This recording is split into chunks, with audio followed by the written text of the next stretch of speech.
I guess it's going to get a little serious. Settle in. We're going to talk about addiction. We're going to talk about anxiety. In some ways, we're going to talk about like self-harm, self-destruction. It's going to get serious. So first off, trigger warning. Tough stuff. So if you're in a difficult part of your life and you just need some happy stuff that doesn't have to do with serious feelings or emotions right now, it might be a good time to chill out and just like go do something else. I understand. I'd love for you to stay. Challenge yourself if you can. But if you know that this will be too much, then just know that we are going to talk about some serious stuff. And also, I said this in the sobriety video on our YouTube channel, this isn't to criticize your substance use in any way, shape, or form. This is about my substance use. This is about the way that I was drinking and the way that I didn't want to drink anymore and how lonely I felt after I stopped drinking. I take responsibility for almost all of that stuff. I talk about my friends in this. I talk about other people. I talk about the outside world. But I know that my perception was rapidly changing and I was in a really poor place mental health-wise when I wrote these lyrics. And my perception on them has changed. So if it seems bitter and spiteful and about you, it's not. It is not about your substance use. That's up to you to control and to decide and to judge upon.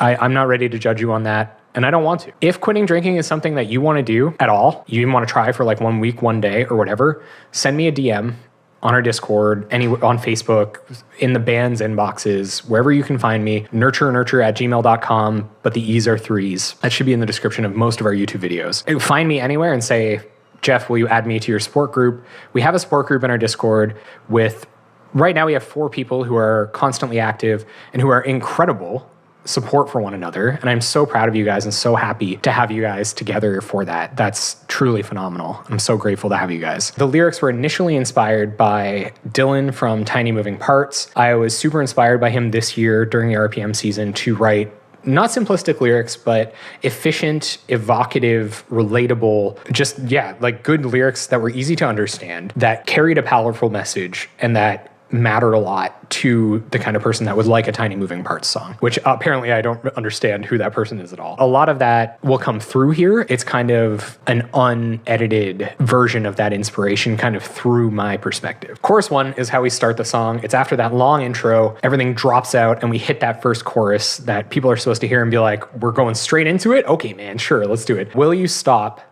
I'm left behind alone. This feeling was looking out into my life, the life that I built with alcohol in it, and all of the activities that I used to do while drinking, which was everything. All of those activities probably could have helped me unwind, but I thought the alcohol was why they helped me unwind. And so I stopped associating anything I did on weekends with value while I wasn't drinking. So I looked out at all the people I used to do those things with and said, stop, come back. You've gone on and continued living that life and continued getting value out of doing those things. I can't anymore. Those things don't help me. I can't do those things. Those things belong to my drinking. I'm left behind. I'm behind those things. Those things ran away from me when I stopped drinking. It's me begging those people to like come back, to come get me, come drop to my level, which in retrospect, that makes no sense. Becoming isolated made sense in context. I think when you quit something that you formed your life around, you really do have to ask yourself what your life will look like after that. But it doesn't make sense to ask other people to completely change their lives for no reason other than you don't understand your relationship to those activities anymore. I've recently come around to understanding those activities. This line feels really campy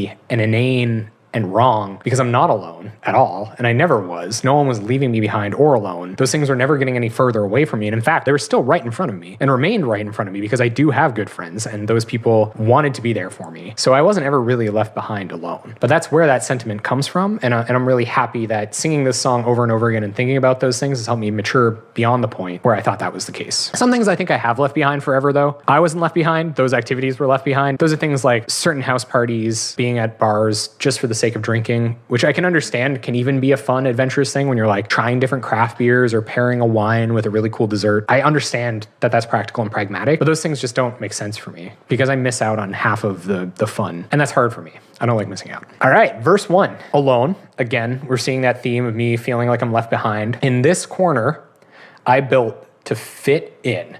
So this is it. This is the corner. So this is me talking about how I was left behind. This is what I'm left with. If I take away all the activities that I associate intimately with alcohol, that I considered myself unable to do anymore because I didn't drink anymore, when I think about those things and how they're gone, all I'm left with is this corner, this place where I make music, content, where I produce, where I work. And I do those things. I do that work. I make that music. I make that content to fit in, to be acknowledged, to be recognized. This lyric is like saying, how ironic is that? Now that I'm left with this thing that I've built for acknowledgement to feel closer to other human beings, I'm here and I'm alone. Here's this thing that I'm putting so much work and so much effort into to be close to other people, to fit in, and where are they, right? And like I said, again, they were there all along, still are there. We're still really close friends, and we're doing a lot more together, which I'm so happy for. But yeah, that was kind of the sentiment. It was this is a sarcastic, bitter lyric about how I felt that I was getting nothing out of all the efforts I was making to fit in with the world, with the universe, for all the work that I was doing.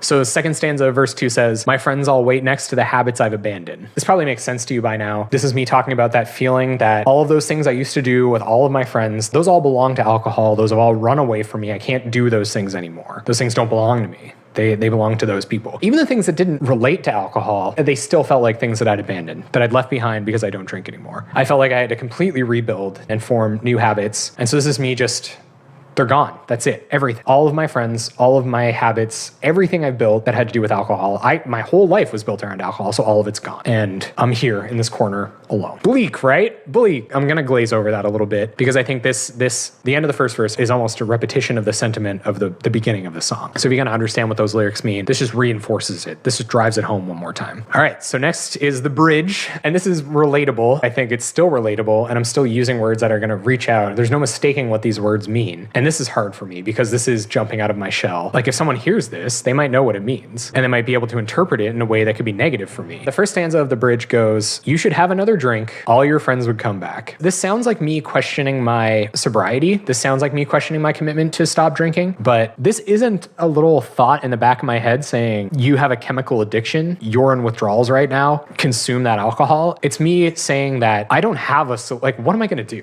What am I going to do? Start drinking again and I get all my friends back? Like, it's not that simple. It's me wishing it was that simple. I wish that I could just have another drink and all my friends would come back. But now I know. Now I know that it was all fake. Now that I know that these things were all built around this substance, and even if I did start drinking again, I've lost something here. This is more of a sense of loss than a sense of desperation. It would be easy to dismiss this as kind of a chemical withdrawal, but it's not. It's like laughing at myself, you know? Yeah, just have another drink.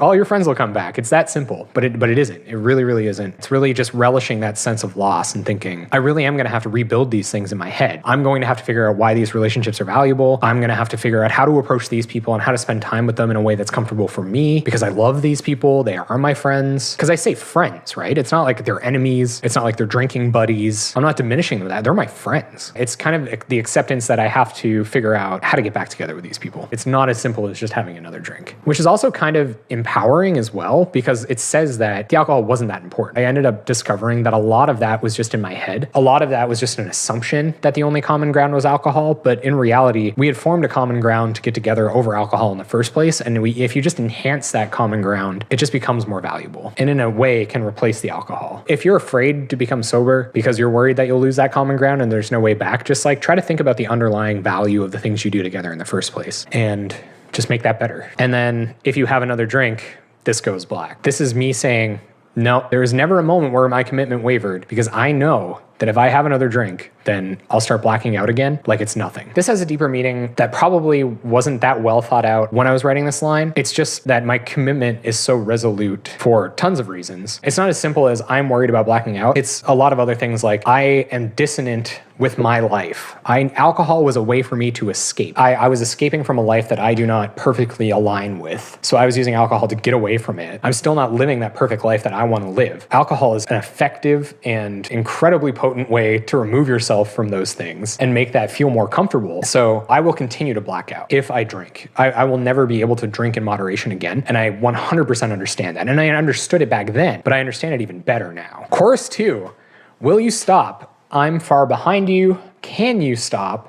I've fallen so far. Will you stop? So will you? Questioning. I wonder. They're not so far away from me now. We're not so distant from one another. That are you going to come back? Are you going to meet me halfway? Are you going to help me find a solution? Not are you going to help me find a solution because you don't really have any obligation to do that. But will you stop? Will you compromise your happiness just because I'm unhappy? I'm far behind you. Once you guys understand, I just felt really distant from those activities. Can you stop? So can you stop is like totally different from will you stop? But I like it because it's repetitive. So it's useful as a lyric. It has that whole societal thing built up into into it. Society expects you to be a certain way, and sometimes for a lot of people, being that way sucks. Working 9 to 5 in the Western world in a job that you likely aren't making a huge difference in, and it's statistically reasonable that people our age in our circumstance do want to make a difference in the things that they do. So you could reasonably be using alcohol to escape from those things the same way that I was. So it's me asking, are you doing it for that reason too? Can you stop? Is it because things are really hard? Do you need this? And I've fallen so far is saying, I can't even ask that question anymore because I'm so far away from you that how can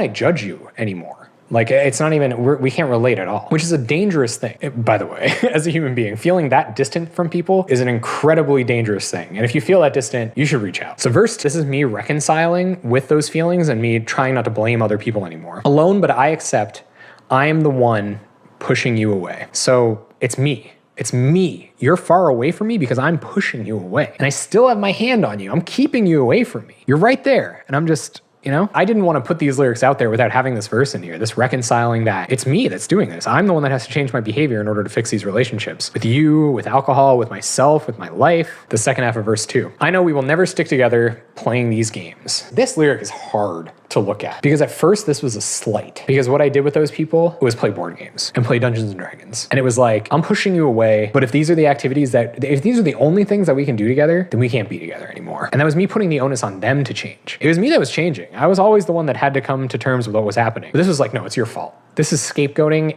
in its purest form. But now I hear this lyric and I interpret it as, if I keep playing these games, if I keep being a crappy friend, creating these tensions and these conflicts and this distance between us, then we won't be friends forever. And that's a thing that I have to keep close to me and maintain if we're going to continue to be friends. It started as I'm pushing you away, but I got no other choice. You, people, who I still refer to as friends, it's your fault that we're not hanging out anymore. I made all these drastic life changes, but it's your fault. Let's move on to the last chorus. Will you stop? I'm far behind you. Can you stop? I've fallen so far. It's a chorus. It's going to repeat. It's the same as chorus 2. The sentiment is the same. In the acoustic version, I do it twice because it really was set in stone in that point. That's still where I was. I had learned a lot of things, and yet still there I was. I hadn't discovered enough to close that gap. And it wasn't until recently that I could. And it'll take some work. It will. It does take some work. And I probably always will be working on it. And I'm certainly not going to say that I perfectly understand my feelings or anyone else's feelings, but, hopefully it helped.